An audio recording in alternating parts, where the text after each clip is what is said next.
नमस्कार मित्रांनो, TP क्लायंटमधून AutoCAD सुरू केल्यानंतर ॲप्लिकेशन लोडेड सक्सेसफुली असा मेसेज येतो, पण टीपी क्लायंटचा मेन्यू बार दिसत नाही. काळजी करू नका, ही समस्या फक्त 2 मिनिटांत कशी सोडवायची ते या व्हिडिओमध्ये पाहूया. चला सुरुवात करूया. सर्वप्रथम टीपी क्लायंट ॲप्लिकेशनमधून ऑटोकॅड ओपन करा. ऑटोकॅड सुरू झाल्यावर स्क्रीनवर ॲप्लिकेशन लोडेड सक्सेसफुली असा मेसेज दिसेल. आता कमांड लाईनमध्ये CUILOAD ही कमांड टाईप करून एंटर दाबा.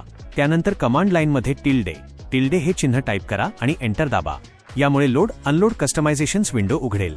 या विंडोमध्ये TPC आणि TPC मेन मेन्यू या दोन्ही फाईल्स निवडा आणि अनलोडवर क्लिक करा. दोन्ही फाईल्स अनलोड झाल्यानंतर ब्राउजवर क्लिक करा. आता टीपी क्लायंट सेटअप फोल्डरमध्ये जाऊन टीपी क्लायंटची CUIX फाईल निवडा आणि लोडवर क्लिक करा. लोडिंग पूर्ण झाल्यावर विंडो बंद करा. बस, आता ऑटोकॅडच्या वरच्या बाजूला टीपी क्लायंटचा मेन्यू बार पुन्हा व्यवस्थित दिसू लागेल. जर हा व्हिडिओ उपयुक्त वाटला असेल तर लाईक, शेअर आणि सबस्क्राईब करायला विसरू नका. तुमच्या काही शंका असतील तर त्या कॉमेंटमध्ये नक्की लिहा. धन्यवाद. पुन्हा भेटूया पुढील व्हिडिओमध्ये.